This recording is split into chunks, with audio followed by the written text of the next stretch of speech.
Who said you could sleep in my room like that? This girl has no caution whatsoever, and it's nerve-wracking to watch. How do you think a guy like me always feels when he's around you? You can't complain about what they do to you if you provoke them like that. What am I saying? Even someone who's always loved you should never say anything like that. I gotta blow off some steam. Ah! What are you doing? Promise me, when I grow up, you'll marry me, won't you? It's that dream again, isn't it? I'm Kujo Sota, a second-year high school student. I'm a sophomore in high school living an ordinary life, apart from one problem that I've had since I was a kid. That is, this girl. Hey, I was just having a nice dream. Why would you do that, Kanata? That's my line! How many times do I have to tell you not to go into someone's room and bed without permission? I came all the way here to wake you up. Now let's get ready and go to school together. This girl's name is Mei Takase. She's a classmate who goes to the same high school as me, and is a childhood friend of mine. She's popular among both boys and girls at school because of her eye-catching beauty, well-dressed appearance, and innocent, bright, and cute personality. Mei and I first met when she moved in next door to our house when we were 5 years old. Because we became friends so quickly, and treated each other like siblings, she still treats me the same way she did when we were kids, even though we're now in high school. Sometimes, I just don't know how to treat her. What do you mean, get ready? Where's your uniform? Don't worry, I brought it with me. Well, since no one's using the room next door, you could just go there. Wait, what are you doing? It's a hassle to go all the way to the other room, so I thought I'd quickly change here. Don't ever try to change right in front of me again! I let him get away again. Dang it. I've known this for a while now, but it seems that Mei doesn't see me as a man at all. I'm glad she's treating me the same way she did when we were little, but the fact that she's not afraid to crawl into bed with me or change clothes in front of me shows how she's not even remotely interested in me. I guess it's a good thing that she trusts me so much, but as someone who's liked her for so long, I can't help but have mixed feelings about the situation. She has no idea how hard I have to control myself to keep my composure in situations like that. Whatever! Just act normal! I'm sure I'm just a childhood friend to her, and that's all I ever will be, no matter how much I love her. I can't believe how much I get thrown around by every single one of Mei's actions. I'm ashamed of myself as a man. I'll make her think of me as a man someday. One day, as I was having those thoughts to myself as always. Let's go home together. Sorry, but my mom asked me to go get the groceries today. So if you want to go home, you'll have to go home alone. Oh, by the way, you haven't changed your animal child nature since we were kids. Don't take any detours and go straight home. I know, and I don't need you to tell me that. Alright then, I'll see you tomorrow. You always treat me like a child. The way I pushed her away just now was horrible. I hope she doesn't hate me. The day Mei moved in next door, her mother took her to my house, and that was the first time I met her. I liked her from the first moment I saw her bright and carefree smile. I enjoyed spending time with Mei more than anything else, and I felt happy every day I spent with her. But the more time I spent with her, the less I was able to tell her how I felt. We promised each other that we'd get married one day, 8 years ago. And I still see her in my dreams sometimes, even after 8 years. But she's probably long forgotten that promise. I wonder how I can make Mei more conscious of me. I was so frustrated and saddened by the reality that the girl I love doesn't see me as a man, that I struggled to keep my vision from blurring with tears. I'm sure Mei will never realize how I feel. Mom, I brought what you asked for. Thank you, honey. By the way, Mei came to visit you again today. I told her to go straight home. She's been waiting for you in your room, so go say hi to her. Okay, fine. Who said you could sleep in my room like that? This girl has no caution whatsoever, and it's nerve-wracking to watch. How do you think a guy like me always feels when he's around you? You can't complain about what they do to you if you provoke them like that.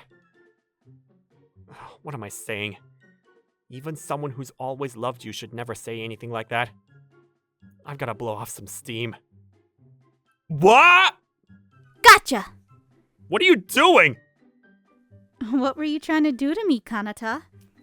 Look, I'm sorry about that, but why are you doing this to me? You're going too far if you're just teasing me. I'm not teasing you. I've liked you for a long time. What? I knew you never realized. I've told myself that May never liked me for a long time now. I told myself that many times, and each time I got depressed. I can't even remember how many times I thought that if she liked me too, life wouldn't be so convenient. May noticed how stunned I was, and showed me the smile that she always showed me. I wouldn't joke about this kind of thing. I'm serious. Oh, and everything I've been doing was on purpose, by the way. What do you mean it was on purpose? Like, the time you snuck into my bed when I was sleeping? And the time you tried to change your clothes right in front of me? And the way you were sleeping just now? All of it? Of course. Why would you do that? You were never conscious of me at all. You didn't make a move at all when I'm sleeping or when I try to change clothes in front of you. I was so frustrated that you didn't see me as a girl, even though I love you so much. Think of how much I had to put up with until now. What? What do you mean, Kanata? Even I'm impressed that I was able to be so calm in a situation like that. I've been in love with you for a long time. Really? I wouldn't joke about something like this either. Besides, I also always thought that the reason you always did things like that in front of me was because you didn't see me as a man. What? That's why I was so shocked. I wanted you to make a move, so I put up with the embarrassment. I never even realized. What? It's funny that we never even realized we liked each other for such a long time, when in reality, we were both in love. Yeah. Remember that promise we made when we were kids? How could I forget? I remember it so vividly that I still dream about it. The year May and I entered the 3rd grade, I was on my way to her house to celebrate her 9th birthday. It was just an ordinary birthday party with her friends at her house. Thank you all for coming. I made these sweets with my mom. Try some if you want. Wow, they look delicious! Thanks for showing up, Kanata. Of course! And by the way, here, you can have this. Really? I found this really cute hair clip, and I thought it would definitely look good on you. Oh, thank you so much. I'll treasure it forever. I was so happy that she was so happy with the gift, and I felt in my heart that it was worth all the hard work I put into choosing it. I kept it a secret that I spent hours deciding on which one to choose in the store. The fun time passed quickly after that. I was able to see May's happy appearance up close, and I wished that moment could last forever. May's outfit today is really cute. When I first saw you, you were so cute, I thought you were a doll! You guys are too nice, but thank you. But one of the boys who heard the conversation said, "That outfit doesn't suit you at all!" How could you say such horrible things? Because it's true! You guys think so too, right? You're not even cute to begin with, so what's the point of trying to dress up? Mei-chan...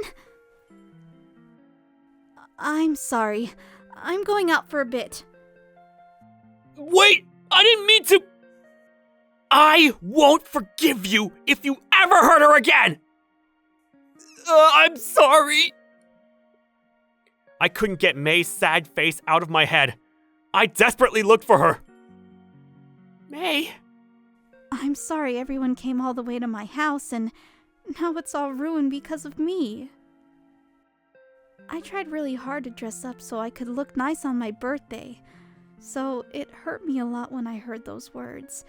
But I still shouldn't have barged out of the room like that. I'm sorry. I think you look cute. Huh? Your outfit today looks amazing on you. And besides, I think you're the cutest girl in the whole wide world. Really? Then will you take me as your bride one day?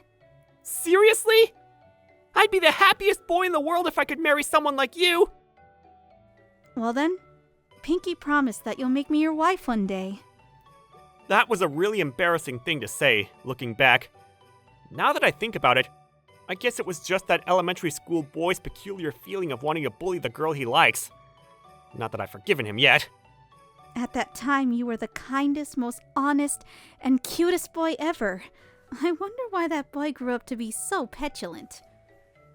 Oh, shush. The promise we made back then is still valid, right? Of course it is. By the way, you'll stop doing the things you did to me up until now, right? Why would I?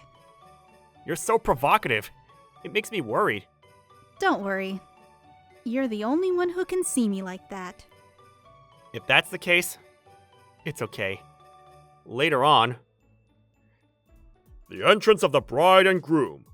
Ladies and gentlemen, please welcome them with warm applause.